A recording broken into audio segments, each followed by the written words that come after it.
Si hay una regla, no tiene que haber excepción. Por eso tampoco hay tantas reglas. Y en economía en general, como es una ciencia social, no hay muchas reglas porque somos individuos, etcétera. Queríamos levantar una plata, bueno, al final terminamos levantando $3 millones. En los últimos 30 días logramos más de $1 millón de compras con tarjeta, de débito y crédito, que todas esas transacciones se hicieron on-chain.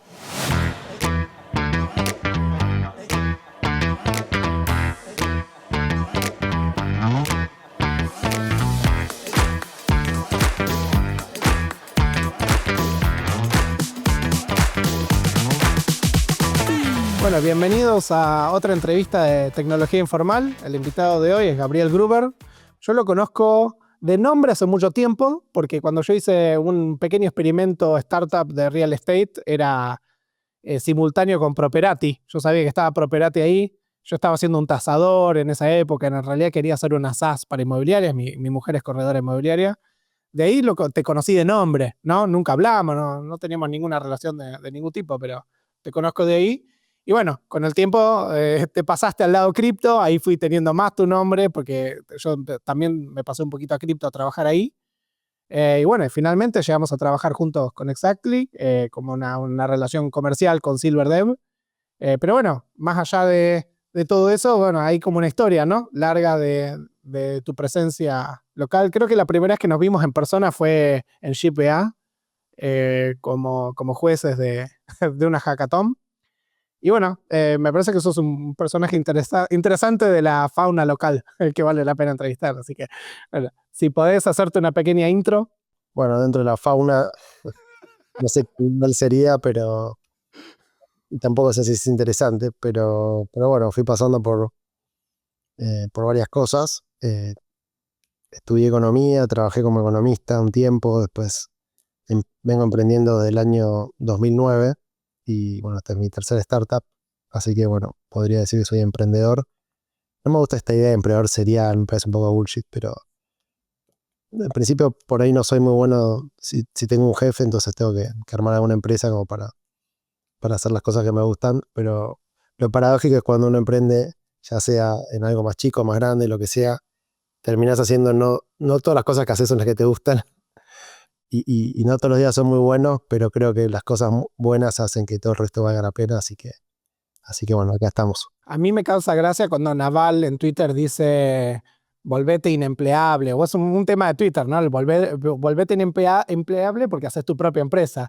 Y siempre hay como una doble interpretación de eso, de el tipo que es inempleable porque, viste, tiene que hacer mucho, o es inempleable porque es literalmente inempleable y necesita hacer una empresa, porque si no, no funciona. Eso lo decía Manuel Budrá de Velo, decía, y yo creo que no podría ser un empleado, que me iría mal, como empleado me iría mal. Pero yo no sabía que eras economista.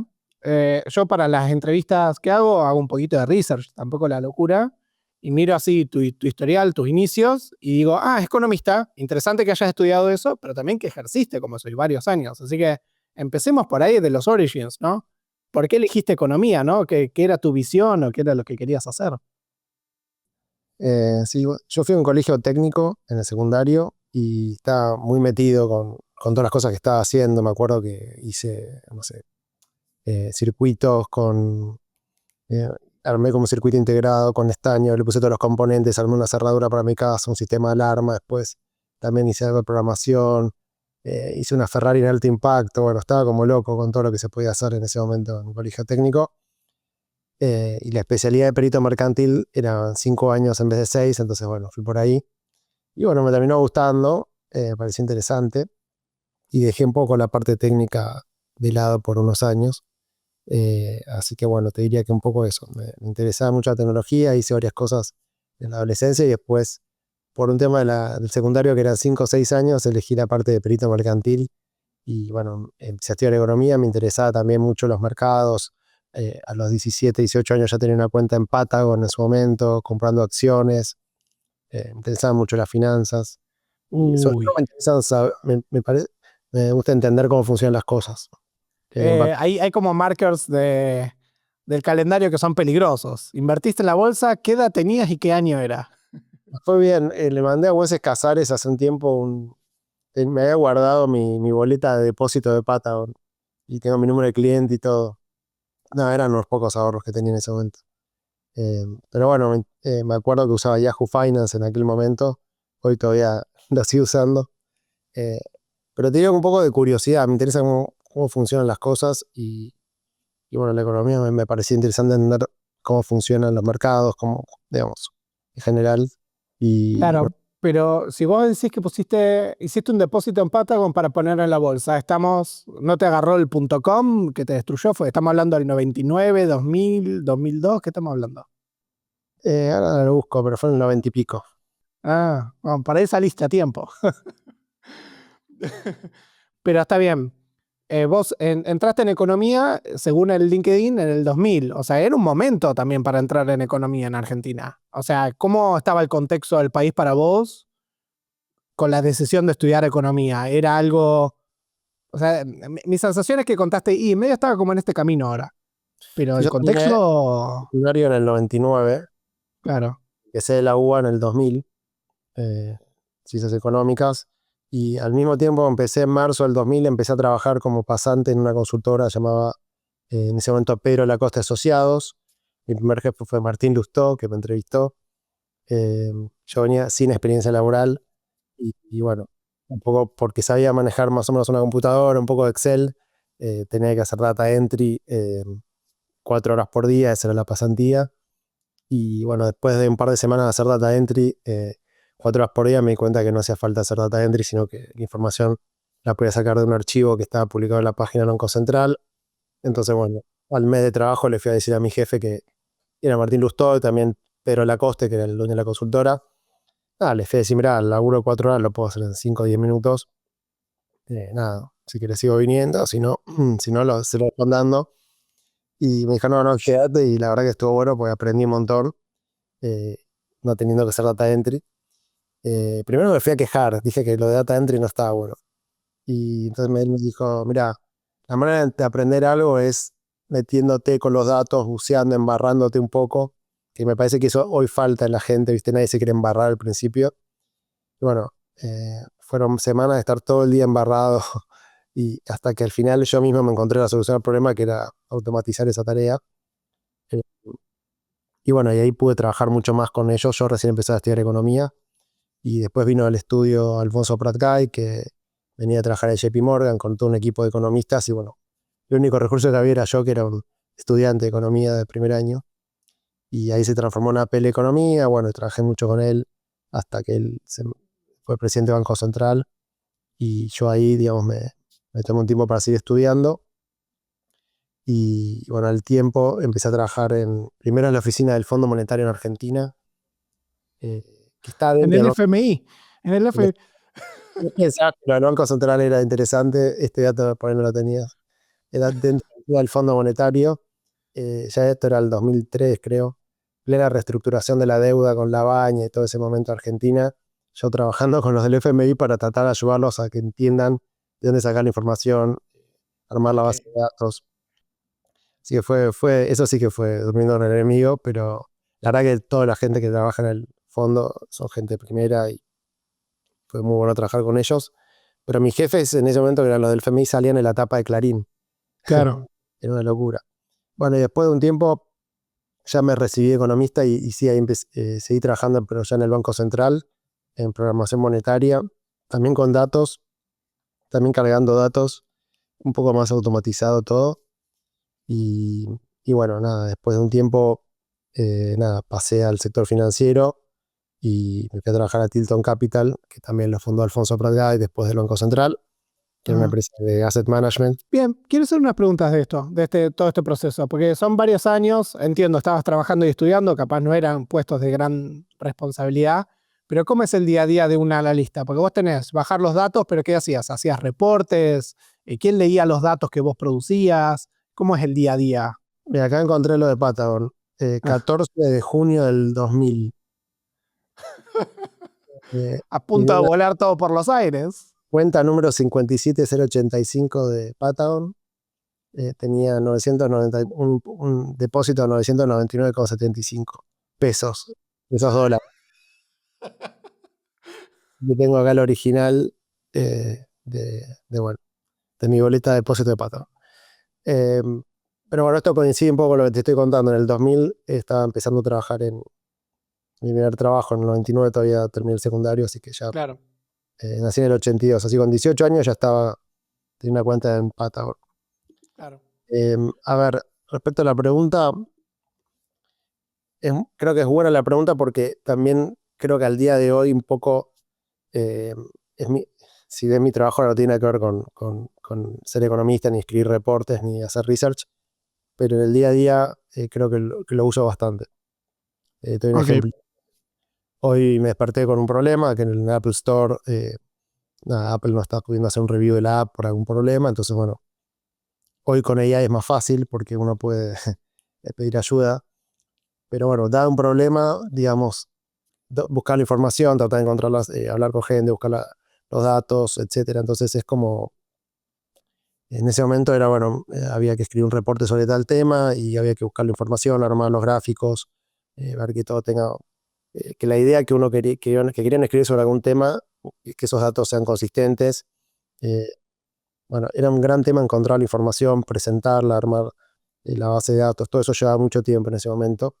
De hecho, antes que yo llegue se cargaba a mano desde una guía NOP claro. que venía impreso en papel, todos los datos del sistema financiero y había que cargarlos en un Excel, para darte una idea del estado de la naturaleza en ese momento. Hoy con AI, digamos, yo le pregunto cosas y me arma los gráficos y todo, entonces como que tengo un equipo de economistas trabajando para mí. Y de hecho con Deep Research, hoy con AI se pueden hacer cosas increíbles. Así que te diría que todo el trabajo que yo hacía en ese momento, hoy ya no haría falta que lo haga un humano, probablemente. Creo que eso también impacta el mercado laboral, yendo un poco por ahí a los temas que te interesan a vos, porque creo que todo el tema de los juniors, lamentablemente hoy lo veo más complicado, un poco por las herramientas que hay. Si alguien es más senior, puede directamente, usando AI, tener los problemas resueltos en gran parte. Obviamente que siempre hay tareas que no quieren hacer y se las van a delegar a un junior, pero me parece que un poco lo que yo hacía en ese momento hoy se podría hacer con AI. Claro. Bueno, pero de tareas manuales o reportes me parece que es un avance. Porque interpretar los datos es siempre la parte más importante de eso, ¿no? Que tienes Entonces, una idea, parte de mi trabajo era, esto ya en el 2000, finales del 2001, el Banco Central de Argentina dejó de reportar cierta información o la reportaba con un delay. Y el dato más importante eran las reservas internacionales. Cuando vos tenés una convertibilidad de un peso a un dólar, la variable clave para seguir es cuántas reservas le quedan para respaldar la cantidad de pesos. Si quedan poquitas reservas, esto ujú. te da una idea, es el termómetro de cuánto tiempo le queda al sistema, digamos. Y el Banco Qué, Central, qué distinto era el país hace 20 años, totalmente distinto, irreconocible. entonces te tenías que entrar a la página del Banco Central y había un PDF que te bajabas con el balance, digamos, activo, pasivo, patrimonio neto, estaba ahí el número. Que sigue estando ese archivo, es un PDF. Parece que en ese momento tardaban en publicarlo más de lo normal, Claro. pero están obligados a que la información esté disponible. Entonces yo, como vi que no estaba, iba caminando con mucho calor en verano, desde el estudio hasta el Banco Central, que eran como unas 10 cuadras por la calle Florida, y entraba al Banco Central para pedir que me den esa información y me iba a la parte de contabilidad y me la daba. Entonces me iba caminando con una hojita impresa para llegar al estudio y cargarla en la computadora. Imagínate que eso se cargaba en una base de datos y eso se distribuía con todos los bancos de inversión de Estados Unidos y el resto del mundo. Entonces, de alguna manera, el servicio que dábamos era bueno porque era difícil acceder a la información, más allá de los reportes y la parte de consultoría. Entonces, bueno, para hacer algunas cosas también de serie de datos que tenemos que ir a buscar información al INDEC, fui muchísimas veces al INDEC in situ, a la biblioteca del INDEC a buscar la información. Bueno, había mucho trabajo de buscar información que necesitabas un humano para hacerlo y quizá también pase con algunas cosas. Em, y cierta encontrar la vuelta, ¿viste? Porque por ahí no te lo querían dar, entonces tenías que ir a ver a otra persona que, bueno, Y ahora, tenías estos trabajos como de manejar data, de arreglar fuentes de información, de presentar reportes, de ordenar a la información. Pero de ahí del Banco Central te fuiste a Head of Research en Tilton Capital con Alfonso Pratgay, dijiste. ¿Ese era sí, de que ahí Alfonso? trabajaba bastante para ese momento. Ya había trabajado porque yo cuando empecé la facultad en economía en la UBA, ese mismo día empecé a trabajar. Entonces, Claro. desde los 18 años ya estaba trabajando, en ese momento eran 4 horas por día, y cursaba en las otras el resto del día. Y después cuando entré en Tilton ya me había recibido economista, bueno, ya habían pasado 5 o 6 años de aquel momento, o sea, tenía bastante experiencia. Éramos pocos en el equipo. Después se sumó Francisco Lepone, que hoy en día trabaja con nosotros en EXA, que es físico, PhD en física, bueno, tiene un currículum tremendo.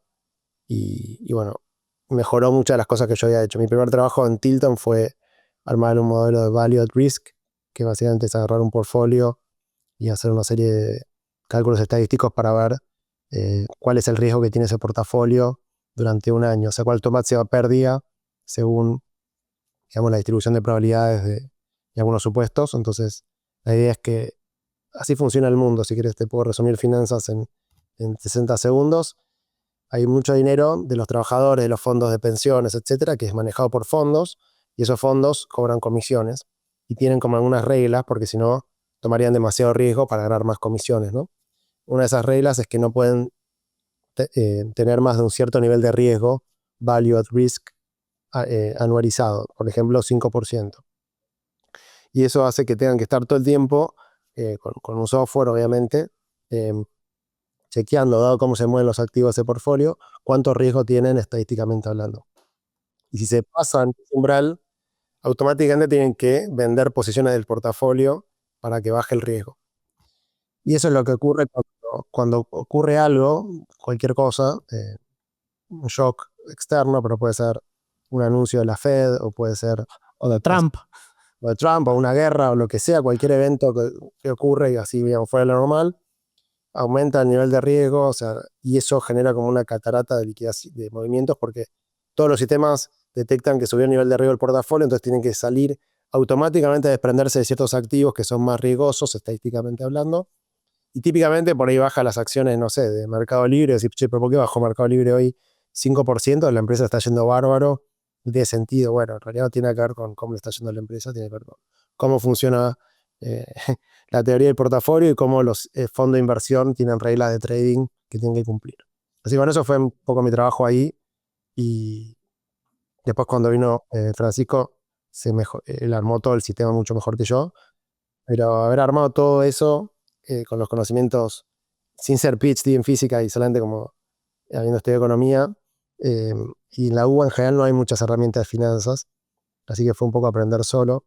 La verdad que me ayudó muchísimo, me preparó un poco para después cuando emprendí y hice otras cosas, tener yo lo pienso como una cajita de herramientas, ¿no? Eh, Esa cajita la fui llevando en las distintas cosas que fui haciendo y le fui agregando cosas. Ahora también toca sacar, ¿no? Cosas.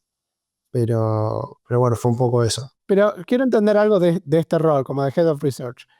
Digamos, en Tilton ahí hacías estos reportes o este tipo de análisis para fondos extranjeros de manera directa o para el fondos que Tilton invertía. A mi primer trabajo en APL Economía, que después fue Pedro Lacoste y Asociados, que después fue APL Economía, era un trabajo de consultoría.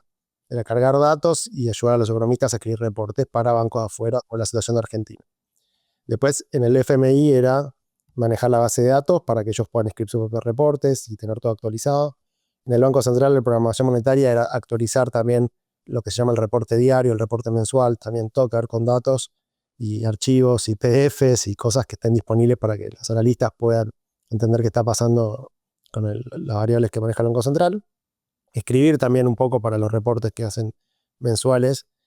Pero después cuando pasé a Tilton, ya cambió, porque no era escribir un reporte y consultoría, sino que era manejar un portafolio. Y estamos hablando de, digamos, más de $1.000 millones que era el portafolio. Entonces, ya era, como dice Taleb, skin in the game. Ya era tener las manos en la masa. Entonces, ahí había una reunión semanal donde estaba, digamos, el comité de inversión, que yo estaba ahí también. Y bueno, se tomaban decisiones de inversión del portafolio, donde alguien tenía una idea, decía, bueno, yo creo que el oro va a ser una buena inversión, había que explicar por qué, y había que decir, bueno, cuál es el target y cuál es el stop loss, y cuánto aporta al value at risk, o sea, al riesgo marginal del portafolio, agregar este activo. Vos tenés una serie de activos, y la manera que vos tenés que ver es no cuánto porcentaje de tu portafolio vas a tener en Bitcoin o en oro o lo que sea, sino cuánto porcentaje de tu riesgo lo estás asignando a ese activo, que no es lo mismo. Claro. El Es más budget es el riesgo. Es como el presupuesto es el riesgo. El riesgo es básicamente cómo se mueven las cosas y lo más interesante es cómo se mueven entre sí. Entonces, por ahí agregando un activo, bajás el riesgo del portafolio, porque ese activo se mueve al revés que el resto. Y tengo como dos grandes preguntas acá, porque justo saqué un episodio sobre inversiones y hablo un poco de la bolsa. Yo mucho más del lado consumidor, no profesional. La primera pregunta que hago es, ¿por qué el fondo de pensión de maestros de California pone plata en startups y no tiene todo en un fondo índice de Vanguard y se olvida de todos estos problemas? Bueno, porque primero posiblemente tenga la mayor parte en un índice de Vanguard. Bueno, hay varios temas. Primero un tema de incentivos, de comisiones y todo eso, que bueno, sacamos de lado, pero ahí hay una parte de la explicación, hay negocio. Después, por el otro lado, vos tenés que tener un portfolio diversificado. Entonces, tiene sentido que ese fondo de maestros, dado el horizonte de inversión que tienen, que es suficientemente largo, y las necesidades de cash que tienen en el medio, digan, bueno, un 1% de este portafolio lo vamos a poner en inversiones alternativas, que después una parte va para startups, donde el payoff es enorme, o sea, si sale bien es X, varios órdenes de magnitud, y si sale mal, bueno, es cero, pero en un portfolio, digamos, es más riesgoso, pero es más rentable. Y lo más importante, no se correlaciona con el mercado tradicional, porque, digamos, los startups, digamos, mueren o vos agarrás un retorno de un VC bueno y no está correlacionado cómo le fue al Nasdaq ese año. Porque, digamos, de hecho, cuando arrancó Google, todas estas compañías, el mercado le está yendo pésimo. Entonces tiene que ver más con los ciclos de tecnología, bueno, con otras cosas. Así que tiene sentido que haya un pedacito de esos portfolios gigantes en fondos que a su vez invierten en startups, por esta idea de cómo se correlacionan los activos. Okay. ¿Podría ponerlo todo en Vanguard? Sí, la respuesta es sí, pero seguramente si ponen un poquitito en cosas que no se correlacionan tanto, logren bajar el riesgo del portafolio. Ahora quiero hacer una pregunta más de finanzas. Me salté un poco el calendario con la pregunta porque vamos a llegar a cripto después. Pero yo tengo la tesis o la interpretación de que Bitcoin tiene un rol en los portfolios, ¿no? Modernos. O sea, es como que un portfolio debería tener un poquito de cripto. Hablemos solo de Bitcoin, así no nos metemos en falopas, ¿no? Pero después veo que Bitcoin tiene una correlación bastante alta con la bolsa, por ejemplo. A veces se rompió, pero muchas otras veces como que pareció que se portó de esa manera. Y después la otra parte es la tesis, digamos, militante de la gente de Bitcoin, que esto reemplaza al oro. Entonces, si vos tenías un portfolio con oro, te conviene Bitcoin porque es estrictamente superior, ¿no? Como bien, no como portfolio Ethereum, pero como bien. ¿Cómo ves vos que fue el impacto en el diseño de portfolios cripto, ¿no? Hay un paper, digamos, no académico, pero un documento que hizo Wences Casares hace un par de años, que te lo paso si querés, que justamente habla de esto, que todos los portfolios deberían tener al menos el 1% en Bitcoin. Y hay varios motivos por los cuales esto tiene sentido. Y eso lo escribió cuando Bitcoin valía, no sé, $10.000 o no me acuerdo, una cosa así. Valía varias veces menos de lo que valía ahora. Y un poco la tesis de él es esta, ¿no? Que agregando, si vos tenés un portfolio, no importa si es tu plata o la plata de otros, obviamente si es la de otros tenés que tener mucho más cuidado todavía. Le dice, bueno, al menos el 1% ponerlo en Bitcoin.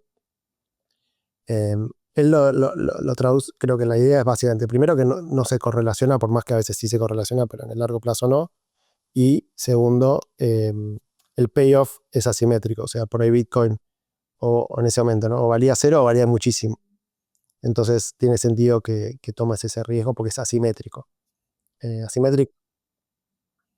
Pero desde el punto de vista del portafolio, digamos, si bien hoy en lo que pasa con Bitcoin es que ya hay un ETF de Bitcoin y ya hay mucho leverage sobre Bitcoin, entonces se mueve mucho con el mercado porque está muy apalancado y porque se usa como un producto financiero. Digamos, para la legislación de Estados Unidos es un commodity. Entonces, como es un commodity y sobre un commodity se puede tomar leverage, apalancamiento, entonces hoy tenés mucha timba sobre Bitcoin. Yo no creo que haya tanta timba sobre el oro, si bien obviamente hay también. Entonces por ahí tiene esa volatilidad propia de estar apalancados. Entonces cuando pasa algo, por ahí baja malo, por ejemplo, no sé, la Fed sube la tasa, pasa algo con la Reserva Federal, el Bitcoin baja mucho. Así, pero Claro. y debería ser al revés. Bueno, hay posiciones muy apalancadas y y cuando llega a un determinado precio tienen que repagar, y bueno, y si no, viene toda esta catarata de liquidaciones, bueno, como de leveragear una posición que está apalancada. Entonces eso hace que el precio baje mucho más de lo que tendría que bajar. Entonces, la aplicación me parece viene por ahí. Hoy el Bitcoin ya no es más como al principio que, bueno, lo compraba alguien, no lo comprabas, lo guardabas en una hardware wallet o en algún lado y quedaba ahí guardadito, sino que hoy hay un mercado muy grande de financiero que puede ser con opciones, con futuros, Claro. mucho apalancamiento, y eso hace que se mueva más de lo que por ahí se podría mover hace unos años cuando nada, era algo más como oro digital. Hoy creo que sigue siendo, esa idea sigue estando, inclusive es mejor porque, digamos, nada, no hay ningún motivo por el cual mañana no se encuentren reservas de oro y haya el doble de oro de lo que hay hoy. Claro, el famoso, el meteorito, que hay un asteroide lleno de oro. Y sí, es típico, en el diario sale que si alguien podría poner esa cantidad de oro en el mundo, todo el mundo tendría no sé cuántos millones de dólares, y eso es absolutamente falso. Porque si eso Es, ocurre, el oro vale cero. O no, vale, no entienden la economía. Hay gente que no entiende lo básico de economía. lo bueno de Bitcoin es que en principio no va a haber más de 21 millones, entonces eso lo hace muy sólido en ese sentido. Y lo hace interesante en el sentido que, bueno, es como una buena reserva de valor. No así la tesis original de medio de pago y unidad de cuenta, que eso, digamos, sería dinero.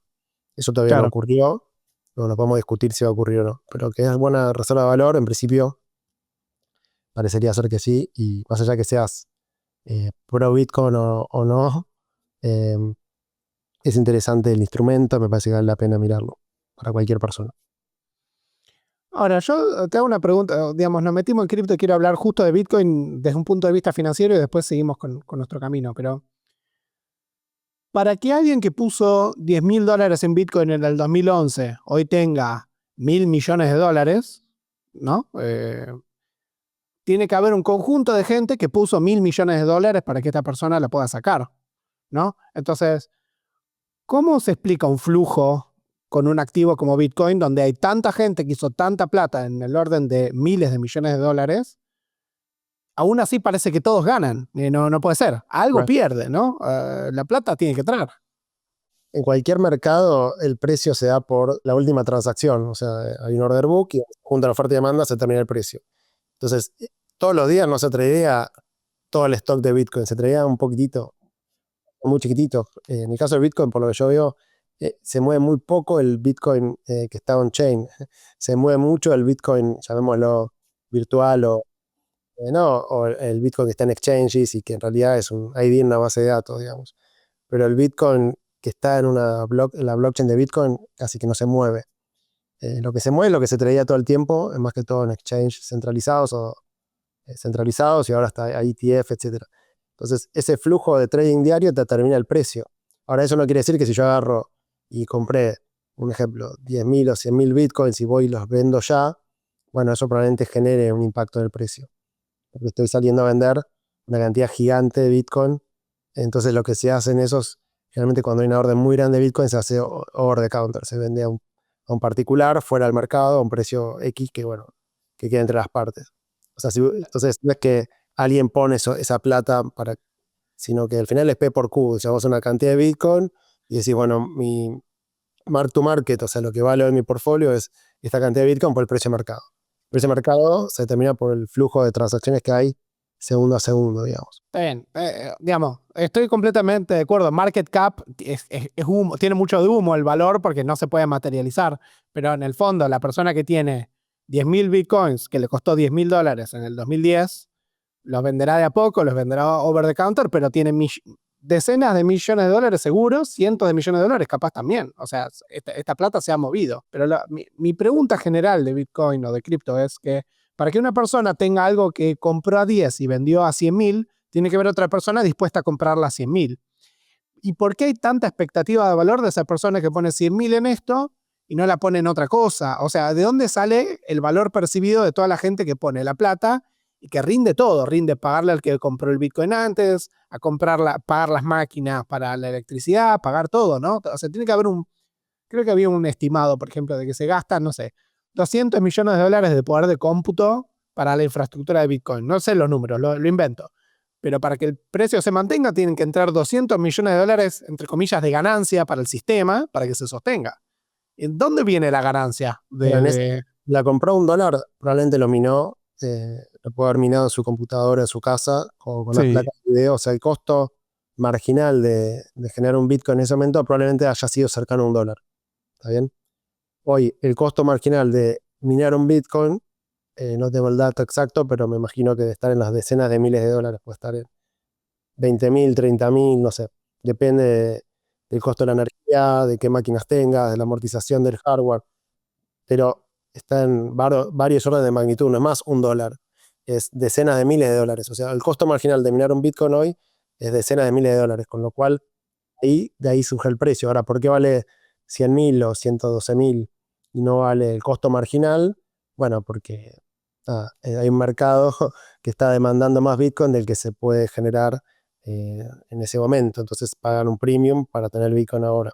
Si no, yo agarraría, compraría computadoras, haría un data center, pagaría el costo de energía y podría generar Bitcoin por ahí a un precio más bajo que el que está en el mercado. Hasta que hago todo eso, me lleva tiempo, etcétera, digo, bueno, lo quiero tener ahora, entonces por ahí pago un premium.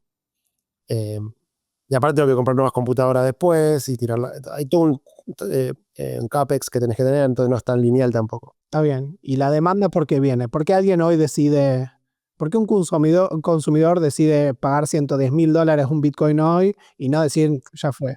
Escribí un artículo en el 2012, 2013, que en ese momento valía $500 Bitcoin y estuvimos minando Bitcoin en su momento durante un año en la oficina y Bitcoin estuvo en $500 planchado.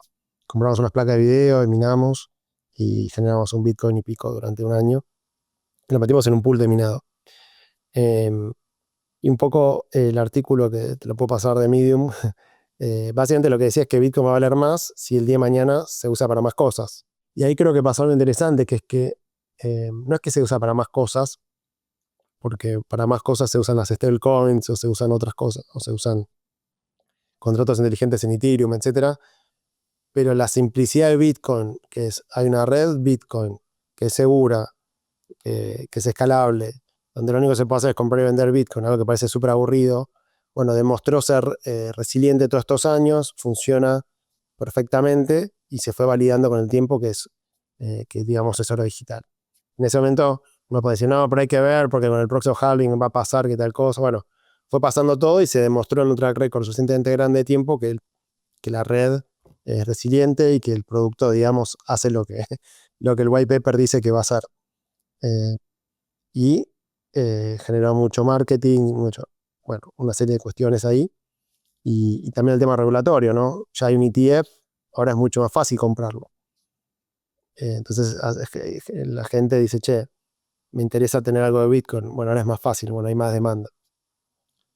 Entonces, si querés, la respuesta corta es la oferta sigue siendo la misma, hay mucha más demanda y el costo marginal de generar un Bitcoin es mucho mayor. Muchas empresas pierden semanas entrevistando a cientos de candidatos que no van a pasar la vara técnica que tienen. Para eso estamos nosotros. Nosotros te vamos a buscar los perfiles y te vamos a presentar solo lo que tiene mucha calidad y no perder el tiempo de tus programadores. Si en tu empresa están contratando o si vos estás buscando talento para tu empresa, no dudes en visitar silver.dev y pedir un quote. Bueno, dejemos un poco el mercado financiero y vayamos a que estabas trabajando haciendo Head of Research en un fondo y dijiste, ya está, me voy a poner un sitio de avisos. Encontré mi pasión en reemplazar a los clasificados de papel. Y, digamos, empezaste a trabajar en Sumavisos, ¿no? ¿Qué fue ese cambio y cuál era tu visión de armar esta empresa, ¿no? Sí, después, digamos, yo en el 2000 empecé a estudiar economía y a trabajar economista. Esto ya era el 2009, o sea, ya había estado 9 años en el mundo de la economía y de las finanzas. La verdad que me encantó, aprendí un montón, pero me sentí un poco mirando el partido de la tribuna. O sea, yo quería ser más protagonista, quería hacer cosas y veía todo lo que venía en tecnología y todavía el recuerdo del secundario de hacer cosas en tecnología, entonces tenía ganas de ponerme a emprender. Bueno, ahí lo conocí a Martín Runixon en un cumpleaños de una prima mía, se sentó al lado mío, tenía una remera de Firefox y bueno, todo el pelo así medio loco. Empezamos a charlar y me contó una historia que había encontrado su casa, que era un PH con un pedazo de código que escribió él, que entraba a las páginas clasificados, le generaba un Excel, con eso lo iba a ver el fin de semana. Bueno, me contó una historia. Dije, che, esto está bueno. Yo justo también en ese momento también me iba a vivir solo, entonces un poco entendí el problema que le había resuelto y dijimos, che, vamos, ¿por qué no vamos a una empresa sobre esto? Si lo resolviste para vos. Porque la clave de la historia era que no solamente era una historia de éxito para él en lo personal, sino que además me decía que los amigos se lo pedían. Le pedían que le corra el script. Dije, che, esto está bueno, ¿por qué no hacemos algo? Bueno, entonces empezamos a trabajar juntos en el proyecto y bueno, necesitamos algo de capital. Entonces yo me ocupé un poco de conseguir el capital y bueno, así empezó la historia. Con un problema, con una solución, con un potencial mercado, una demanda y yo teniendo ganas de dejar de ser, digamos, el laburo financiero y salir a la cancha y armar mi propia... Ahora entiendo la narrativa, porque venías de poner datas en Excel y conseguir la información y publicarla, y es tipo, es un sitio de avisos, es lo que yo conozco, es conseguir data, publicarla y hacerla accesible para la gente.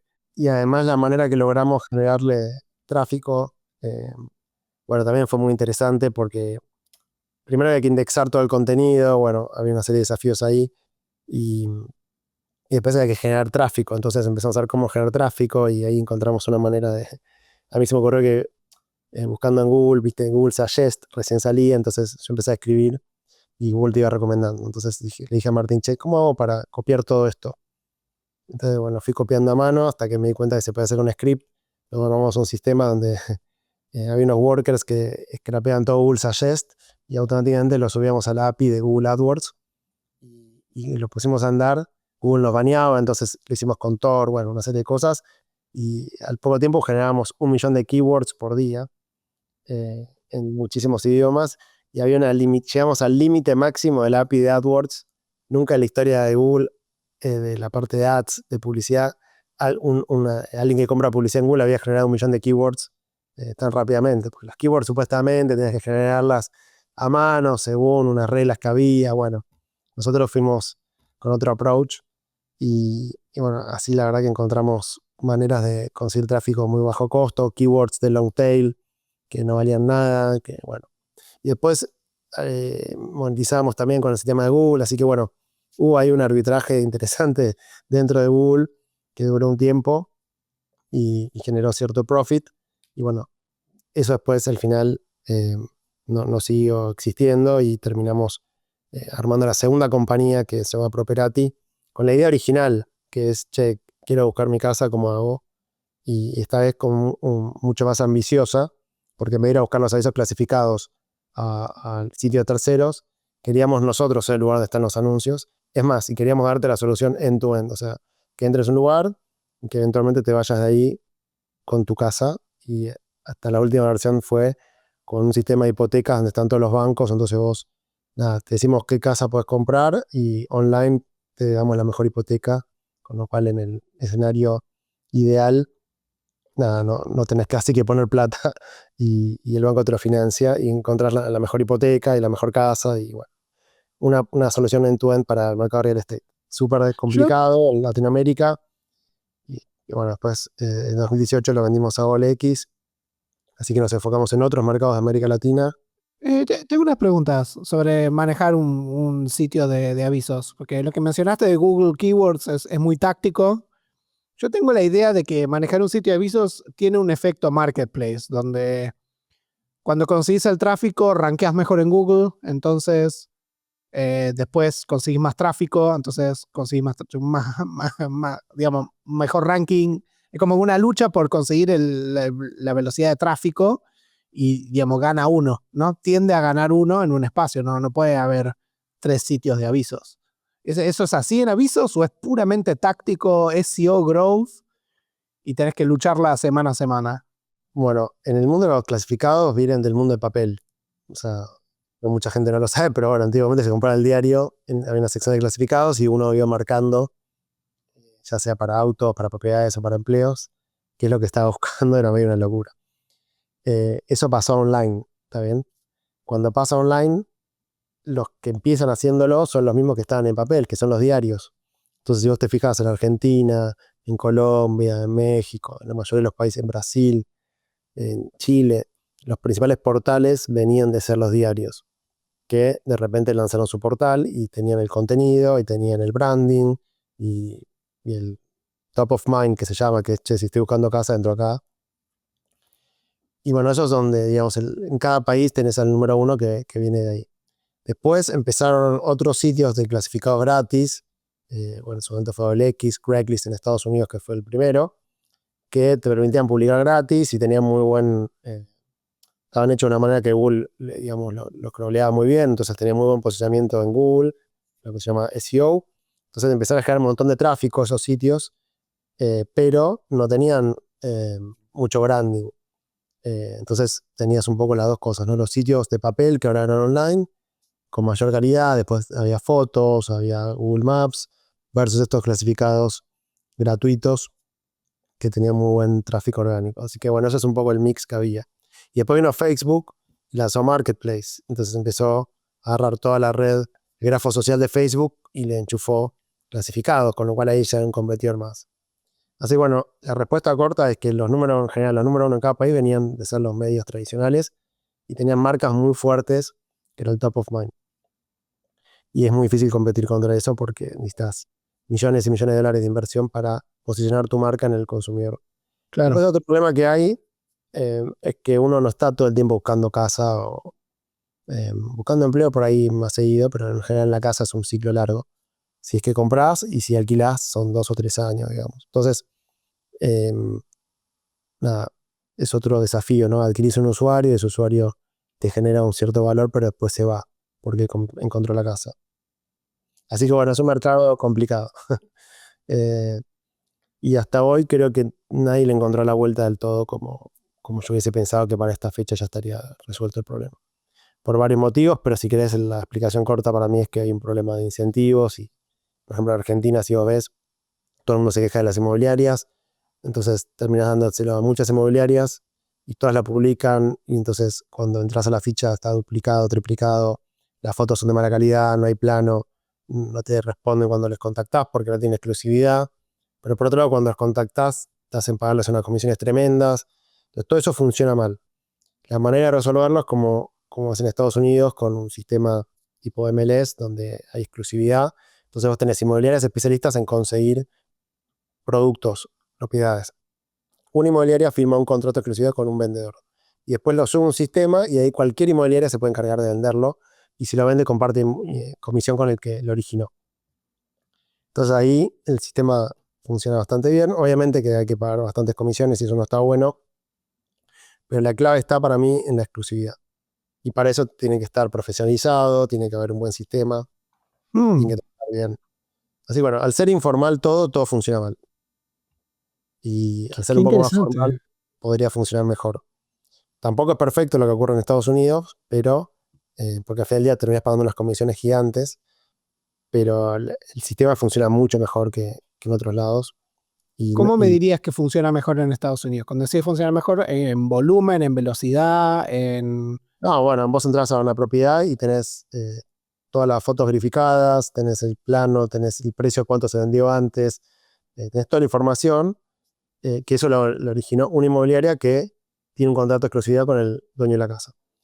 Ahora, esta publicación la puede hacer cualquier otra inmobiliaria, que en el caso de, por ejemplo, Zillow paga por zip code, bueno, no importa, por un sistema comercial, pero al fin del día la información está validada, es de calidad, etcétera, y hay uno que origina y después N que venden, y el que vende después comparte con el que originó. Entonces no hay, y las comisiones se comparten, entonces todo funciona bien en ese sentido.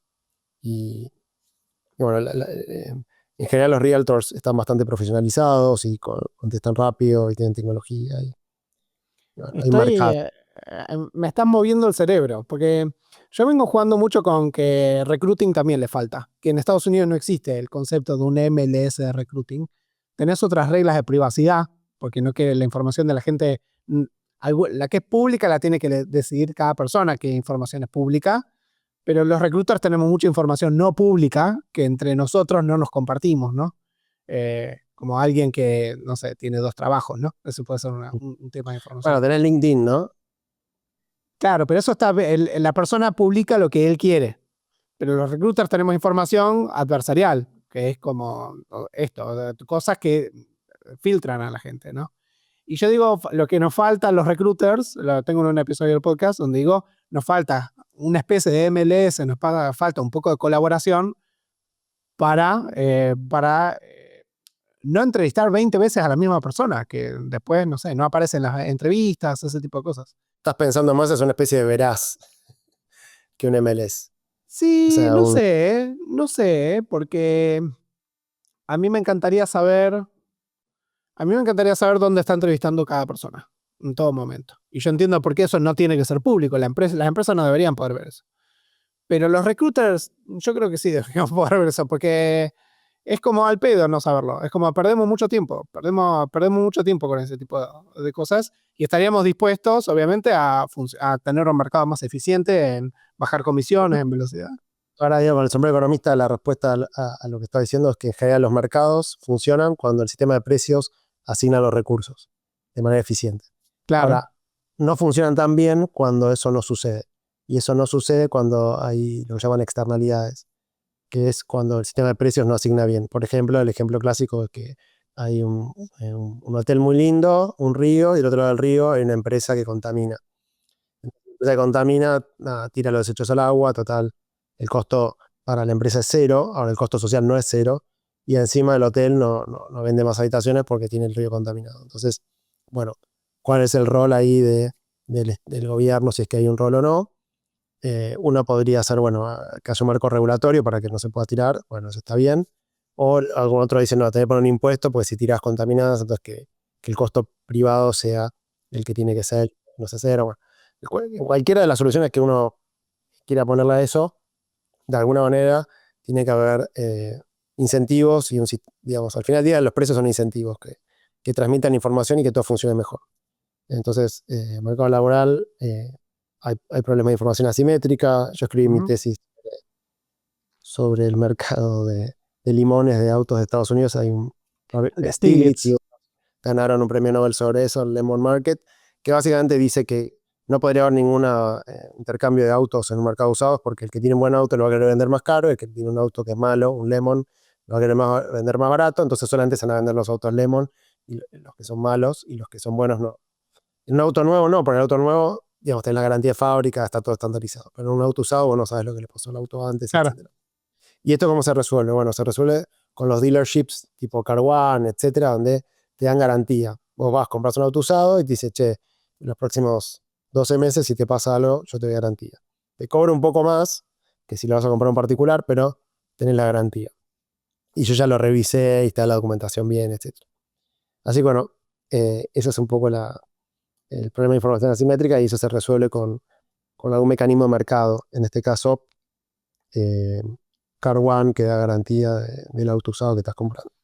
Sí, yo creo que es un poco más complicado porque estoy leyendo ahora el libro de Who Gets What and Why, que es el que ganó el premio Nobel por el mercado de riñones, para hacer para el intercambio de órganos, de cómo hablaba este gobierno antes.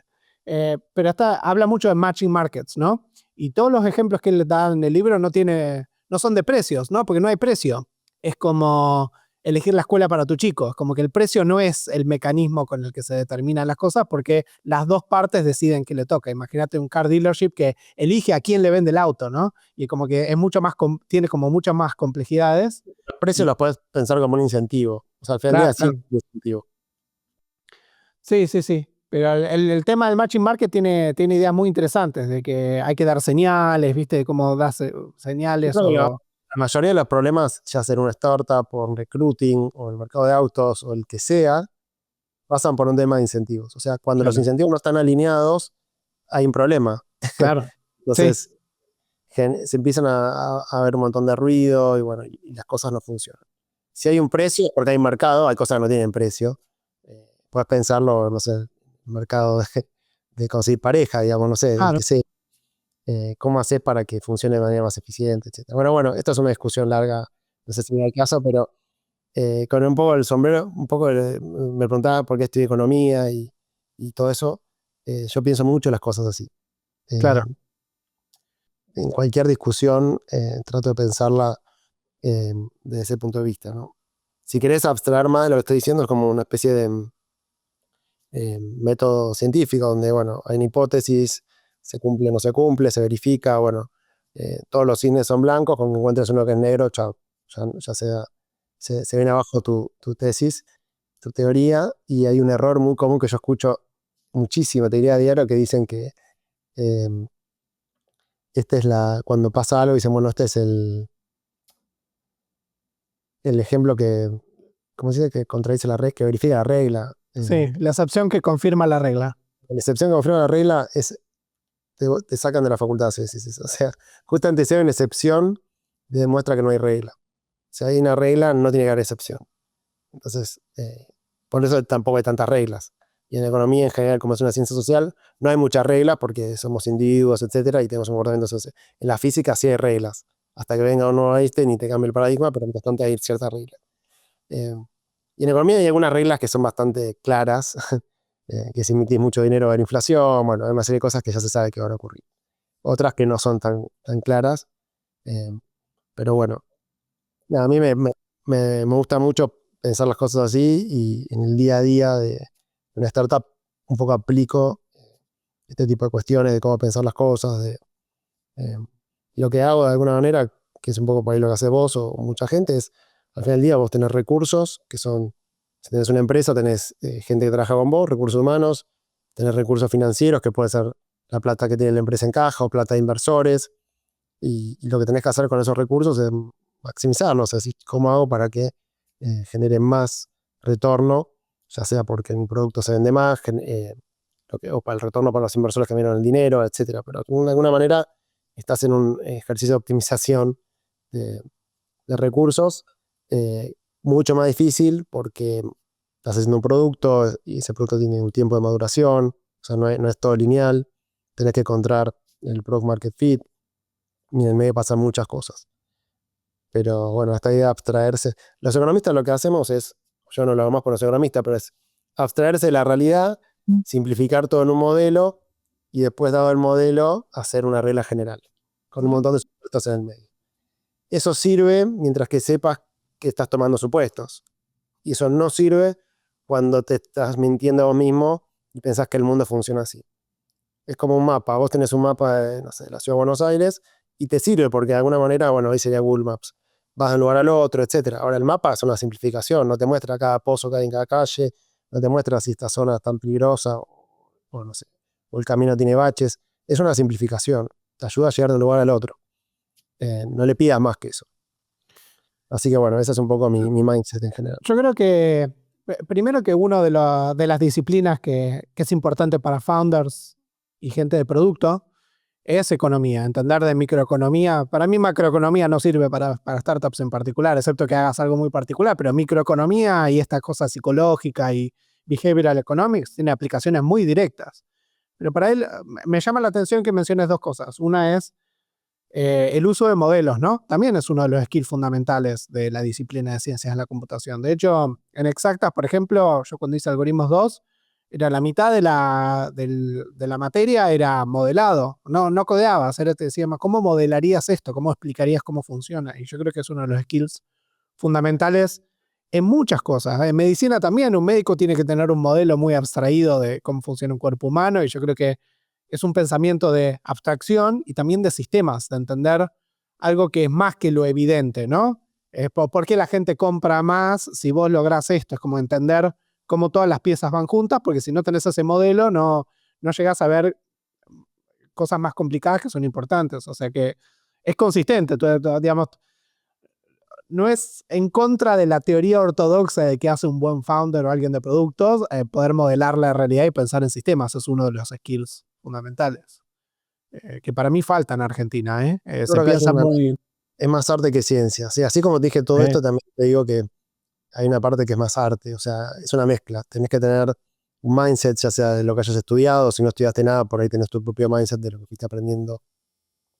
Pero después hay muchas cosas que son un arte, o sea que no, tenés que ir viendo cómo hacer y depende y hay que ver y son cosas nuevas. Entonces, es una mezcla de arte y ciencia y a mí para eso me parece espectacular, porque es muy desafiante y todos los días hay algo nuevo y bueno, como te decía, creo que para sobrevivir, cuando todo va muy bien no te tenés que poner muy contento y cuando todo va muy mal tampoco ponerte muy triste. Entonces tratar de alguna manera de, si tenés una función, digamos, con cierta volatilidad, tratar de decir, bueno, me voy a mantener en este rango y obviamente un poco contento ponete, un poco triste ponete, pero no demasiado.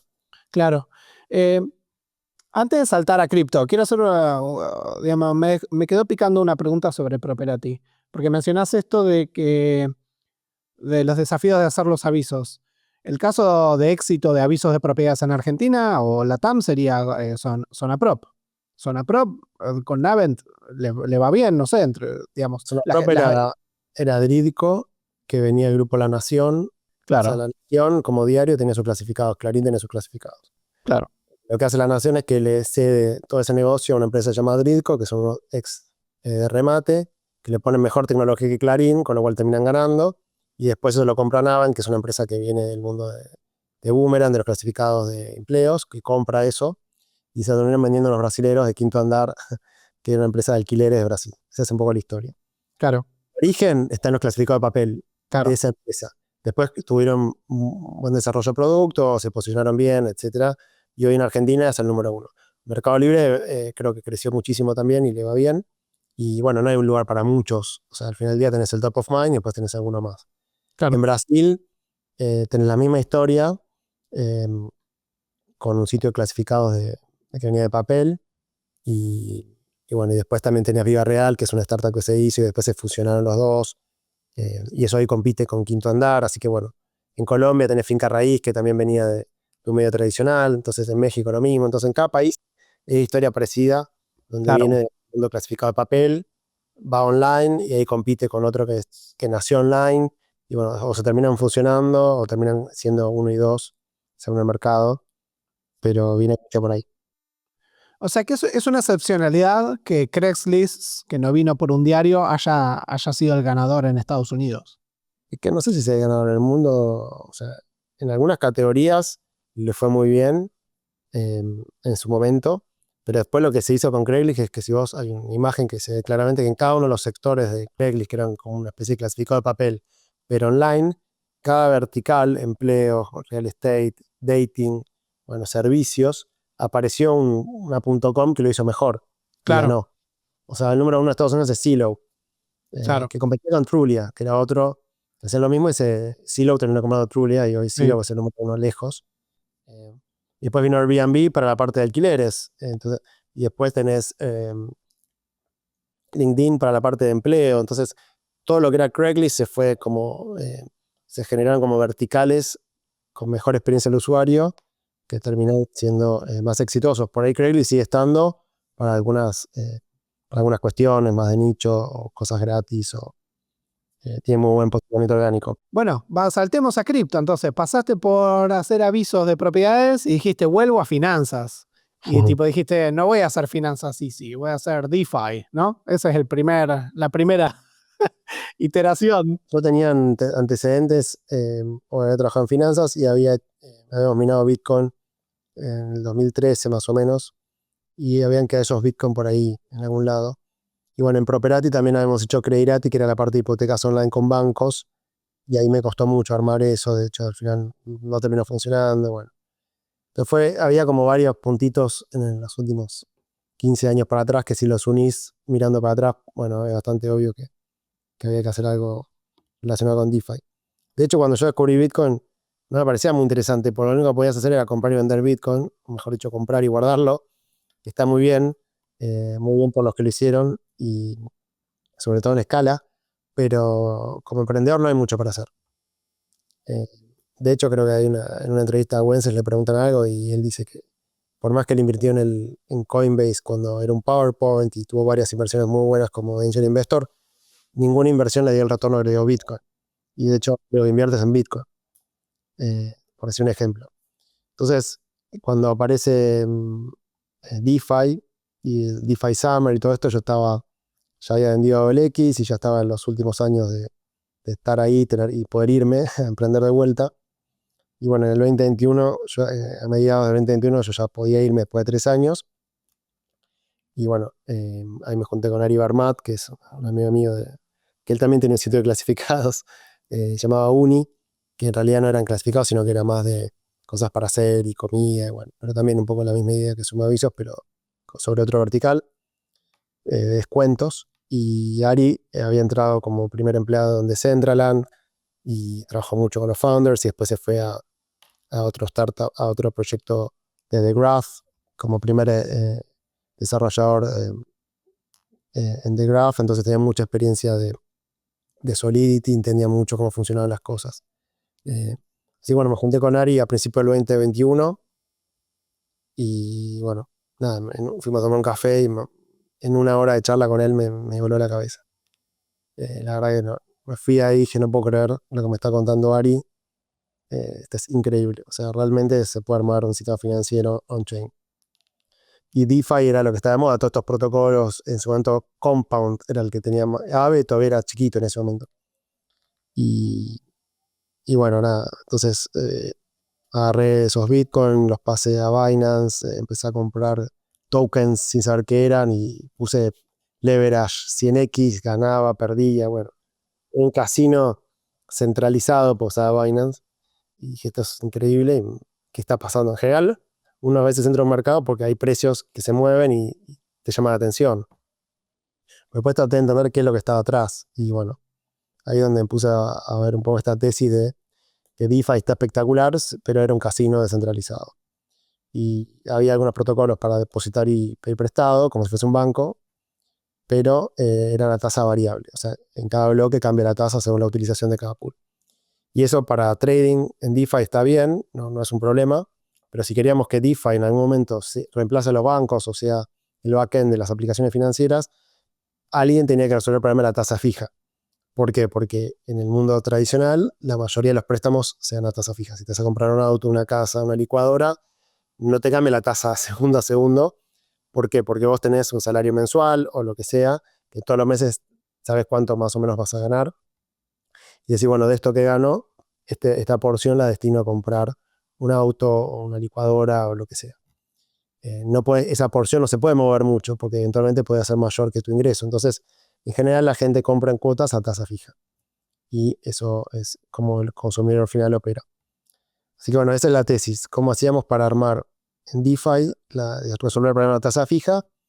Y bueno, para eso levantamos capital, armamos un equipo. Kasek tomó la primera ronda. Hicieron prácticamente queríamos levantar una plata, bueno, al final terminamos levantando $3 millones y Kasek fue el principal, venían de hacer Mercado Libre y era el principal inversor en Nubank, que habían invertido en la etapa PowerPoint de Nubank a Uf, una están nadando en plata. a $8 millones creo que fue la primera inversión que hicieron, esto es público, de Nubank, que era un PowerPoint nomás. Era tan loco como invertir en Nubank, como invertir en un protocolo DeFi en ese momento, o en otras cosas que invirtieron. Y hoy Nubank vale 80 billion, o sea, le fue muy bien, tanto con Mercado Libre, le fue muy bien en Nubank, y bueno, querían entrar en DeFi y es creo que hasta ahora la única inversión que hicieron en DeFi. Y bueno, en esa ronda también entraron varios personajes que hasta algunos me hice más amigos, no sé, Mati Wolowski, Zero, Esteban Ordano de Centraland, inclusive Marcos Galperín también invirtió. Bueno, una lista de founders que la verdad me encantaba tenerlos en la ronda. Y bueno, con eso empezamos. Justo en Ethereum Community Conference, que es el evento que se hace en Europa de Ethereum, en la edición 2021, del año 2021, que era la cuarta vez que se hacía. A ese evento fueron más o menos 1000 personas. Al que fui hace un par de semanas, que fue también en Europa, ya había 7000 personas que fueron. O sea, era la quinta vez que iba a este evento y hoy ya es otra cosa. De hecho, para Dev Connect en Argentina, que es en noviembre, creo que hay como 20.000 anotados ya. Números. Así que bueno, un poco la tesis era, tratemos de resolver el problema de la tasa fija. Y en ese momento había varios protocolos tratando de resolver ese problema. Uno se llamaba Element Finance, que habían levantado en ese momento ya 3-4 millones de dólares, y a los pocos meses ya habían levantado una mega ronda de como 40 millones de dólares con los mejores inversores del mundo. Estaba Yield Protocol, que tenía también atrás a los mejores VCs. Había una lista de 5 o 6 protocolos. Y bueno, nosotros fuimos con la misma tesis y con la misma idea. Hasta que en este evento nos encontramos con un developer que fue el que ayudó a Hayden Adams a hacer Uniswap, que fue como el principal inversor al principio y que lo ayudó a Hayden a codear Uniswap. Y nos dijo, mira, todo este approach que están haciendo todos estos protocolos DeFi no va a funcionar. Y nos explicó por qué. Dijo, mira, vos, un token con fecha de vencimiento es un problema porque si bien vos podés sacar el precio, la tasa según el precio, tenés que poder tradear ese token, y como tiene fecha de vencimiento no lo puedes tradear en un exchange descentralizado como MetaMask, como Uniswap, sino que tenés que armar tu propio AMM, bueno, una serie de problemas que hay para darle liquidez a esos tokens, etc. Nos dio toda una explicación. Y bueno, yo la verdad que después de pensarlo un poco me di cuenta que tenías razón y bueno, estaba un poco deprimido porque tenía $3 millones que habíamos levantado, todavía no habíamos gastado un centavo. Estaba en París después de haber terminado este evento de Ethereum Community Conference, que la primera vez que fui me voló la cabeza, no puedes creer la gente. En ese momento recién empezaba el tema de Zero Knowledge Proof y estaban llenos de ecuaciones, los pizarrones, era una locura estar ahí. Y no podía volver a Argentina porque era medio pandemia, entonces estuve como 3 semanas ahí y estuve bastante deprimido porque estaba tratando de resolver un problema que no sabía cómo lo iba a resolver, hasta que, bueno, nada, básicamente hay trabajo de research, por eso lo conecto, o sea, sentarme, me leí todos los white papers de todos los protocolos de DeFi, empecé a poner plata en todos los protocolos de DeFi para entender exactamente cómo funcionaba, armé un Excel, bueno, entendí que los de tasa variable, que eran Compound, después Aave, etcétera, funcionaban de una manera muy simple, que había un pool de liquidez donde la tasa de interés dependía de la utilización, de cuánta demanda de crédito había. Y era una función lineal donde había un kick, donde cambiaba, digamos, la pendiente en un porcentaje de utilización. Por ejemplo, al 85%, en una función lineal, el 85% cambiaba la pendiente y eso daba un kick en la tasa que si la gente tomaba muchos préstamos, la tasa subía mucho y eso generaba un incentivo para que o la gente deposite más o el que estaba endeudado a tasa variable repague antes. Entonces, es una función lineal de colegio secundario. Claro. Eh, y igual A más B por X, yo qué sé. Era una cosa así, una función lineal muy, muy simple. Y vos atrás a Compound o mismo Aave, y te hablan de algoritmo, no sé qué, te hacían todo un chamullo. Pero cuando vos, después me llegó un par de semanas a entender bien qué es lo que estaba cómo era. Ni siquiera, en el white paper algo decían, pero bueno, había que meterse. Y dije, che, esto desde el punto de vista matemático, es una cosa muy simple. Obviamente Claro. que es Solidity. ¿Pero por qué era así? Porque en ese momento era muy complicado en Solidity hacer algo más complejo. No podías programar un smart contract que resuelva una función que no sea lineal. Así que bueno, me di cuenta que la clave estaba en descubrir la tasa de interés según la utilización de un pool. Entonces dije, bueno, ¿por qué no inventamos que haya pools con fecha de vencimiento? En vez de que haya tokens con fecha de vencimiento y descubrir la tasa según el precio del token, que es un lío bárbaro, que la tasa se determine por la utilización de n cantidad de pools, el de tasa variable y después el de tasa fija. El tema es que en la blockchain no existe el tiempo, o sea, no hay una variable de tiempo, entonces tenés que empezar a sumar segundos de 1970, bueno, timestamp, bueno, dijimos, bueno, cada 28 días, contando segundos de 1970, sumamos una cantidad de segundos para cada 28 días que haya un nuevo pool, y y ahí viene el siguiente vencimiento, bueno, fuimos resolviendo algunas cosas, y empecé a hacer la matemática de todo eso, y era bastante compleja, entonces ahí es donde llamé a Francisco Lepone, que trabajó conmigo en Tilton Capital en el 2023, o sea, casi 20 años antes, y le conté de DeFi, bueno, le encantó, y bueno, a finales del 2021, él agarró todo lo que había armado yo y lo hizo todo vuelta a la matemática y quedó realmente muy bien. Bueno, y después contratamos más gente, y bueno, y fuimos armando un equipo realmente muy bueno. ¿Qué Y momento llegar a la conclusión de ya fue, necesitamos un físico? sí, a ver, cuando era una función lineal era fácil. Y después cuando le fuimos agregando pools de tasa fija ya era más complicado porque eran muchas funciones lineales. Que Y eso de alguna después manera, implementarlo y que te corregí bien, porque los errores son en ese difíciles momento, acá. me acuerdo, estábamos en un evento en Portugal y me di cuenta que no. Lo que había armado yo, si bien la idea estaba bien, hacía agua por todos lados, la matemática y no. Mis conocimientos de economista, si bien tenés varias materias, tenés como, no sé, 6, 7 materias de matemática, Y eh, no es física en el Balseiro. no es física y bueno, entonces llamé a Francisco y bueno, me explicó varias cosas que estaba haciendo mal yo. eh, y hay una que es como una condición de conservación que bueno, aplicado a esto es como que nada, bueno, una serie de consistencias de las ecuaciones, bueno, toda una serie de cosas que armó todo el modelo, pero después pasó algo que él lo armó de una manera que estaba perfecto en el pizarrón, pero después era imposible llevarlo a Solidity.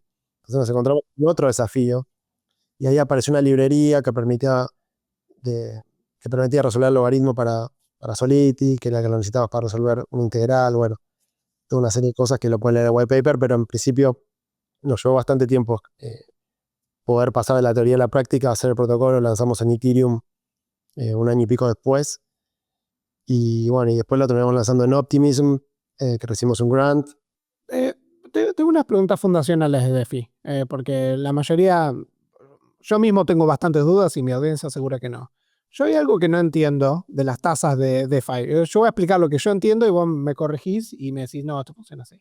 A ver, como tenés un protocolo donde necesitas poder prestar solo con intermediario un contrato ejecutable en código, la idea es que se arme un mercado de prestadores y digamos, de prestamistas y de gente que hace el borrowing, y que haya una tasa y vos presentás un contrato, un mercado para eso y te llevas un porcentaje o algo así. Ahora, el que pide la plata, entiendo, ¿no? Necesito un fondo, lo quiero utilizar para gastarlo, para timbiarlo, para usarlo en la bolsa, para todo lo que quiero, hago una tasa, entiendo eso. Ahora, el que pone la plata, yo lo que veo de los protocolos de DeFi es que el problema que tenés es que como no tenés mecanismos como en el mundo real de un banco donde alguien tiene una deuda y pone una garantía, que pone su casa, pone algo ilíquido de garantía, ¿no? Su empresa, su casa, sus promesas, su reputación, algo, hay otras cosas. Acá no hay un backup. Es lo que haya de cripto y no puedes alguien decirte, bueno, hacé como que yo presto plata y no la tengo. Tiene que depositarla. Pero ahora viene el problema de que tiene que depositar plata para dar la garantía, y eso hace que, o sea, de las dos partes, ¿no? O si vos depositas para prestarla, tenés que dejarla quieta. Y si vos la pedís para llevártela, ¿cuál es tu garantía? Y tenés que depositar cripto de garantía para la plata que te llevas. Entonces, ¿para qué hago esto si yo tengo que depositar? Entonces, yo después veo la tasa efectiva en el mercado de estas cosas y digo, no superan ampliamente a un bono del Tesoro americano. No es que yo digo, bueno, voy acá y acepto más riesgo y cobro más plata. Es como que no me cierra ni la mecánica de por qué alguien presta de largo plazo, aunque sea, ni me cierran las tasas de interés. Entonces no entiendo cuál es el usuario de DeFi. Yo creo que el usuario que va a DeFi es para ganar plata. ¿Está bien? Ajá. No es para nada relacionado al mundo real por ahora. O si querés, en la parte del mundo real por ahora es muy chiquita. Si bien con Real World Assets y todo esto está cambiando, pero por ahora, digamos que la gran mayoría es para timba, para ganar plata. Entonces, ¿cómo podés timbiar con DeFi? Bueno, el caso base es con apalancamiento. Entonces, supongamos que yo tengo ETH, tengo Ethereum y pienso que va a subir de precio Ethereum. Entonces, ¿qué hago? Voy a un protocolo, deposito mis ETH en un smart contract, que es un mercado, y ese protocolo sabe que yo deposité, un ejemplo, $1000 en ETH. Y dice, bueno, dado que vos depositaste $1000 en ETH, podés pedir prestado hasta 500 USDC en este otro pool. Yo digo, bueno, dale, hagamos eso. Entonces deposito ETH y pido prestado USDC. Que pido prestado, ¿qué hago? Compro más ETH y lo vuelvo a depositar. Y con ese, cuando deposito más, me prestan más. Entonces doy la vueltita varias veces y logro un leverage, logro un apalancamiento. Entonces, ¿qué pasa? Si Ethereum sube un 10%, por ejemplo, por ahí con el rublo que le metí gané 50%. Y encontré una manera eficiente de apalancarme sobre una apuesta que estoy haciendo de Ethereum. Obviamente que si baja el precio de Ethereum, tengo un problema porque el colateral me lo van a liquidar, entonces pierdo también Claro. más que... Entonces, el caso base es leverage, o sea, apalancarte sobre una apuesta que vos estás haciendo sobre un activo cripto. Después tenés la gente que dice, no, yo no hago timba, yo tengo USDC o USDT o lo que sea, una stablecoin que ahorré de mi laburo, la meto ahí, que me dé una tasa. ¿Está bien? Entonces la pregunta es, ¿de dónde viene la tasa? ¿Por qué hay una tasa de interés? Bueno, viene justamente porque del otro lado están los que están especulando, que van a demandar esos USDC. ¿Para qué? Para comprar más ETH. ¿Para qué? Porque piensan que va a subir. Entonces, cuando viene un bull market, las tasas de interés en DeFi suben porque la gente está dispuesta a pagar más tasa para apalancarse más porque todo sube. Entonces, si yo pago una tasa del 10% en USDC, para vos que tenés que ver si lo pones en el banco o lo pones en DeFi, che, 10% está bueno, voy a DeFi. Ahora, el que está tomando el leverage, 10% anual es por ahí lo que sube ETH en una semana. Entonces no les molesta la tasa. Siempre que suba. Entonces lo que vas a ver es cuando hay ciclos de suba, las tasas en DeFi son muy buenas, son muy altas, y todos ganan y todo está buenísimo. Cuando viene el bear market, bueno, las tasas en DeFi bajan un montón. Y eso no siempre se correlaciona con las tasas de la Fed o del mundo real, que tienen un ciclo relacionado a la economía real. Entonces puede pasar que la Fed tiene la tasa al 5%, y como pasó, y las tasas en DeFi están al 3%, porque era bear market, nadie se apalancaba. Entonces, ¿para qué voy a poner plata en DeFi si la dejo en un banco en Estados Unidos, donde sea, y me paga más o me compro un bono del tesoro? Y eso pasó. Y ahora se dio vuelta. Ahora la Fed va a empezar a bajar. No se sabe cuándo ni cómo, pero va a empezar a bajar. Y parece que hay un bull market con los cuales las tasas de DeFi están subiendo. Hoy esos dos mercados no están arbitrados. O sea, la tasa de interés en DeFi depende de las expectativas de los agentes respecto a los precios de los activos cripto y cuánto leverage quieren tomar. Y las tasas del mercado del mundo tradicional dependen de la Fed y la inflación y otras cosas. Entonces no están sincronizados y no están arbitrados. Como había un tema regulatorio en Estados Unidos que en general no se podía, los fondos no pueden invertir en DeFi, y no hay KYC, lavado de dinero y bueno, un montón de cosas, tampoco se podía arbitrar tan fácil. Mirando para adelante, esto se va a empezar a arbitrar y cada vez hay más fondos y más gente invirtiendo en DeFi y más aplicaciones de DeFi en el mundo, digamos, en el mundo real, que es lo que estamos haciendo nosotros ahora. Entonces, para cerrarte la charla, no sé si respondemos la pregunta, pero lo que estuvimos haciendo en los últimos 18 meses es decir, bueno, ya tenemos el protocolo que funciona, tenemos una tasa fija en DeFi, tampoco se usa tanto porque la gente para trading con la tasa variable está bien. Aave tiene, creo que como 50.000 millones de dólares ahora en depósitos, porque la gente tradea con tasa variable, y nosotros que probemos tasa fija quedamos en un nicho chiquitito. ¿Está bien? Entonces, ¿qué dijimos? ¿Por qué no armamos una aplicación que sea fácil de usar, que se conecte a una tarjeta de débito, que también se pueda transformar en una tarjeta de crédito, y que de alguna manera lo que hicimos hasta ahora hacia el backend del sistema financiero en DeFi, desarrollemos el frontend para que lo pueda usar cualquiera y te sirva para algo en el mundo real, que esa es la XApp. Ese es un poco el resumen. Entonces tenemos la última milla, que yo siempre pensé que de alguna manera se iba a resolver. Bueno, no sé, hasta ahora no se venía resolviendo, y ya está la tecnología para que se resuelva, porque ya tenés L2, que el costo de transacción es menos de un centavo. Sí. Ya con Account Abstraction, que te permite que un smart contract, una wallet, tenga cierta inteligencia, entonces puedes evitarle lo que compra con tarjeta.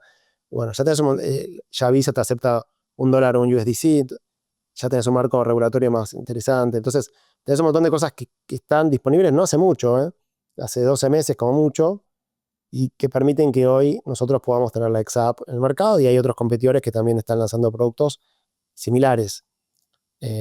¿Por qué? Porque si bien hay muchas tarjetas de débito DeFi con cripto, no hay ninguna que te permita comprar a tasa fija. Y eso lo provee nuestro protocolo atrás. Claro. Y no solamente tenemos la tarjeta de débito, como tienen muchos, y la tarjeta de crédito, como creo que somos los únicos que lo hacemos on-chain, sino que además podemos dar otros servicios financieros on-chain, de swaps, a enviar dinero a una cuenta bancaria. Bueno, entonces la idea es poder darte préstamos también, comprarte un auto dejando tus cripto colateral el día de mañana con algún scoring. De alguna manera empezar a transitar el camino de todos los servicios financieros que sean on-chain. ¿Y por qué eso es bueno? ¿Por qué? Porque de alguna manera lográs tener liquidez global, de cualquier persona del mundo puede aportar liquidez, con lo cual eso hace que las tasas sean más convenientes, tanto como para el que deposita como para el que pide prestado. Escalable, los costos de transacción son mucho más bajos, entonces es mucho más eficiente el mercado. Lo que falta ahí es, bueno, hacérsela fácil a los usuarios, tener bien armada la parte de on-ramp y off-ramp, bueno, y algunas cosas más que estamos trabajando, y yo creo que ese es el futuro. Hay muchas plataformas que te dan cripto como un activo que vos comprás o vendés, ya sea con custodia o sin custodia. Sin custodia es una locura, es username y password y pensás que estás comprando Bitcoin. Nosotros usamos blockchain para guardar la información de las transacciones que vos haces. O sea, es como que toda la base de datos de nuestro, entre comillas, banco descentralizado ocurren en la blockchain. Hay algunas partes que son off-chain, porque hay que pagar la visa, etcétera, pero en algún punto toda la base de datos está en una blockchain. Y eso es una locura, en el sentido que es un poco la idea que yo empecé hablando con Ari Barmat en el 2021. Bueno, ahora, recién, después de 4 años y pico, creo que estamos pudiendo mostrarlo. En los últimos 30 días logramos más de $1 millón de compras con tarjeta, de débito y crédito, que todas esas transacciones se hicieron on-chain. Tengo algunas preguntas. Dijiste algunas cosas interesantes que trazan el razonamiento, ¿no? Dijiste, bueno, el DeFi clásico, el grande, se usa para trading, para apalancamiento, no es el ICP de retail. Vos ahora estás haciendo un producto para retail y lo conectás con la idea de que retail piensa en tasa fija, no en tasa variable. Entonces, digamos, porque eso es una de las cosas que pensás que diferencia mucho el producto que tenés. Pero quiero entender el ICP o la Ideal Customer Profile otra vez, porque ahora el usuario que usa tu tarjeta, ¿es una persona que tiene ingresos en cripto fijo o simplemente es una persona, digamos, ¿por qué alguien que no usa cripto terminaría usando esto que tiene tasa fija, ¿no? Porque le tiene mejor tasa que el banco. ¿Cuál es el... ¿Cómo explotás? ¿Cómo te vuelves Nubank con este producto? Para empezar, hay mucha gente que no usa banco porque no le gustan, porque nada, por el motivo que sea, y dice, bueno, me armo una wallet en menos de 10 segundos, esa wallet es mía, yo tengo la custodia, mando stablecoins y lo uso como si fuese un banco. Si además tengo activos cripto que no quiero vender, lo dejo colateral y compro cuotas. Por ejemplo, tenemos casos de gente que se va de viaje, entonces los pasajes los compra en cuotas, tienen ahorrados en ETH o en Bitcoin o en algún activo que piensan que sus ahorros, lo dejan como colateral, no lo tienen que vender, y en vez de pagar un aéreo $1.500 cash o lo que sea, compran una tarjeta en 7 cuotas en USDC a tasa fija. Entonces tenés distintos casos de uso. O tenés gente que dice, mira, yo tengo mi tarjeta del banco tal acá en Argentina, porque cada vez que me voy de viaje tengo que llamar, autorizar, me rechazan, no sé si funciona, hay problemas de fraude. Bueno, acá es Apple Pay, apoyás, pagás y vos manejas todo, digamos, vos sos tu propio banco, vos tenés la custodia, sabes cuánto es tu saldo, lo ves en el momento. Entonces hay varios user persona, digamos, del producto que tenemos ahora. Pero bueno, de alguna manera queremos que esto le llegue a más gente. Cuando arrancó Nubank era muy difícil para alguien tener una tarjeta de débito en Brasil, ni siquiera de crédito. Empezaron con una cuenta gratis y una tarjeta de débito. Bueno, acá imagínate, es una cuenta gratis en la blockchain que es tuya y tenés una tarjeta Visa que puede ser de débito o de crédito. Para que sea de crédito tenés que tener un colateral. Para que sea de débito, bueno, tenés que mandar stablecoins. Pero después vos manejas todo, digamos. No tenés que llamar al banco ni el banco te va a llamar a vos para nada. Hay un KYC porque si no Visa no emite tarjeta, pero en algún punto es muy conveniente para las personas moverse de esta manera. Pero la dinámica entonces general es, digamos, suponete que sos una persona que tiene un poco de cripto en el portfolio y decís, bueno, me gustaría poder usarlo como garantía para conseguir una tasa de crédito. ¿Cuánto está la tasa en USDC de la crédito de la XApp ahora? Ahí la tasa que la da el protocolo está alrededor del 6%, o sea, te endeudás a 200 basis points más que la Fed, o sea, es una locura, o sea, es muy conveniente. O sea, es muy competitiva la tasa, porque encima es USDC. Sí, me tengo que ir a un Spaces con Uphold, que era las 3. Bueno, vamos dando por cerrada la entrevista, entonces así te puedo liberar. Muy interesante, muchas gracias por participar. En realidad me dio mucha curiosidad hablar de economía en esta charla. Así que bueno, muchísimas gracias por participar y espero que te haya gustado. Muchas gracias por la invitación.